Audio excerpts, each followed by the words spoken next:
New Age, peligros para nuestra fe. Con Juan Sánchez Requena, ex maestro de Reiki y máster en naturopatía.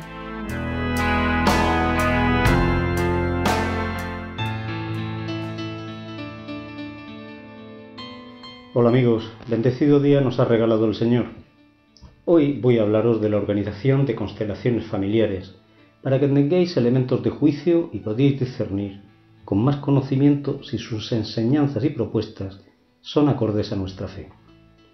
Sobre todo me centraré en el artículo publicado en Catholic.net, escrito por don Julio Vega Azas, con el título Constelaciones familiares, una extraña mezcla de psicoterapia y doctrinas hindúes, que es el primer análisis realizado desde la perspectiva católica sobre la organización de constelaciones familiares. Y por tanto, no puedo pasarlo por alto en este programa, destinado sobre todo a nosotros los católicos.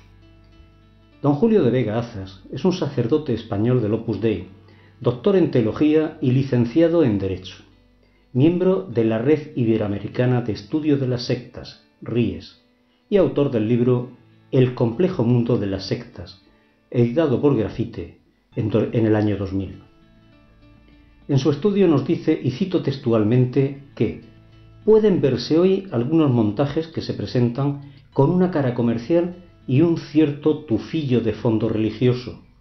Y lo curioso es que son estigmatizados si se les aplica la etiqueta de secta, mientras que si no se ve más que un negocio son considerados como algo moderno y digno de consideración. Esto sucede con frecuencia si nos adentramos en el territorio de influencia de la mentalidad New Age, a caballo entre lo ideológico y lo religioso. Si se considera lo primero, es un exponente de modernidad. Si es lo segundo, resulta que es una deleznable secta. Bueno, pues esta organización llamada Constelaciones Familiares se presenta como un método de psicoterapia familiar que se desarrolla en sesiones tanto grupales como individuales, es decir, en la familia o con individuos de una familia. Y todo en ella gira en torno a una persona, la de su creador Bert Hellinger, que fue sacerdote y tras una crisis abandonó la fe y buscó en la psiquiatría lo que no había sido capaz de encontrar en la religión. Entre muchas corrientes que estudió y le influyeron está la terapia Gestalt, creada por el matrimonio Fritz y Laura Perls. Es un método que lleva la fenomenología, a la psicoterapia y que perteneciente a la psicología humanista, o tercera fuerza, la cual se caracteriza por no estar hecha exclusivamente para tratar enfermedades, sino también para desarrollar el potencial humano, y utiliza la aproximación fenomenológica y el método de darse cuenta, awareness, prestando atención a las percepciones, impactos emocionales y cómo hacemos con esto, cómo actuamos. Esto me recuerda en mucha forma también al mindfulness, del que ya hablé. También es llamado análisis transaccional, creado por Eric Berne. Es un derivado del psicoanálisis, el cual sostiene que cualquier conducta disfuncional tiene su origen en las decisiones autolimitadoras tomadas en la infancia a raíz de los mensajes transmitidos por los padres.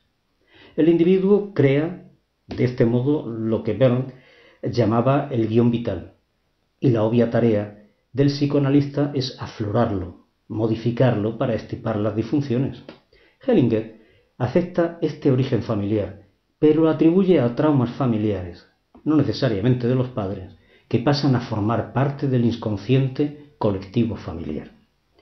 En el año 2000 fundó el Hellinger Institute y en su método, la terapia sistémica familiar, ya aparecía la expresión constelaciones familiares y ya tenía delineadas sus bases, sosteniendo lo que nos dice don Julio de la Vega: la armonía familiar se rompe con acontecimientos traumáticos que se incorporan en una especie de inconsciente colectivo familiar y repercuten en sus miembros, incluso cuando ya han transcurrido varias generaciones.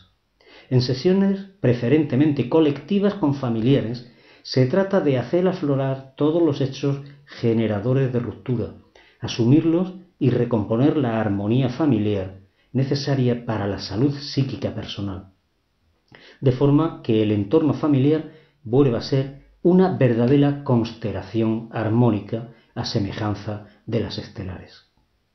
Ya sabemos, y he comentado en otros programas, que las influencias orientales y el budismo entra dentro de muchas técnicas sin apenas notarlo los que las practican, pues la nueva era sabe cómo hacerlo muy sutilmente. Pues esta técnica no es inmune a su influjo, y si vemos la página web de constelaciones familiares, podemos observar que hay frases adoptadas del budismo y una cita firmada por Osho, que no es sino el gurú hindú Brahmarshi Rajanesh, que como siempre en estos casos es un hombre adoptado. Las dos primeras palabras significan Señor bendito, el verdadero es Chandra Mohan Khaim. Su mensaje era el tradicional del ramo, meditación, yoga, supresión de la sensibilidad, es decir, con el panteísmo de fondo. Pero eso contrastaba con la permisividad sexual que predicaba, el lujo con que vivía y otros aspectos oscuros. Además, Osho estaba más cerca del budismo que la mayoría de los gurús indios.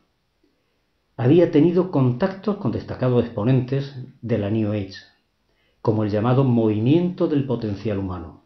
Incluía algún elemento cercano al psicoanálisis, como sostener que había que liberar la mente de represiones procedentes del pasado, e incorporaba psicoterapia occidental como preparación para la meditación. Hellinger comienza un distanciamiento con el mundo académico, introduce un método simplificado e incorpora nociones en principio extrañas a su método y las raíces del mismo, como la identificación de esa especie de inconsciente colectivo familiar que manejaba con un etéreo espíritu o alma colectiva, o el paso de lo sistémico, del método a la sustancia al hablar de energía sistémica. En sus declaraciones más recientes ya añade espirituales a constelaciones familiares y se refiere a Dios solo que identificado con una fuerza cósmica al modo oriental y no al Dios personal de las religiones monoteístas. En el fondo lo que ocurre es que no quedan muchos más refugios cuando uno abandona toda creencia tachada de dogmática y trabaja solo con métodos. Queda un vacío de algo que dé sentido a todo y de una u otra manera se está buscando. Hoy día la organización de Osho, que está mucho más fuerte que cuando vivía el gurú, está fagocitando la obra de Hellinger. Las constelaciones familiares que promocionaba empezaron a poblarse de expertos que habían pasado por la autodenominada multidiversidad del Osho Institute en Pune, en India. Es interesante también conocer quién es la principal figura que trabaja en España, y es una balcánica de nombre Nadia Sasumik Kalevic, pero que se hace llamar Vedanta Surabi, y no nos puede llamar la atención que se adopte un nombre indio, mucho más conociendo la traducción que es Sol de los Vedas, es decir, que viene de las escrituras sagradas del hinduismo. Con esto nos damos cuenta de por qué va, hacia dónde va esta técnica. En Hellinger, cuando tuvo esa crisis que lo alejó de la fe, los anglicanos, con los que todo comenzó, aplicaron en él un método psicológico fenomenológico no muy distinto a la terapia gestal, como ya dije. El resultado es un vacío interior que le deja el camino libre para que al final se adhiera a las doctrinas de un personaje que había dado muestras más que sobradas de carecer de equilibrio psíquico.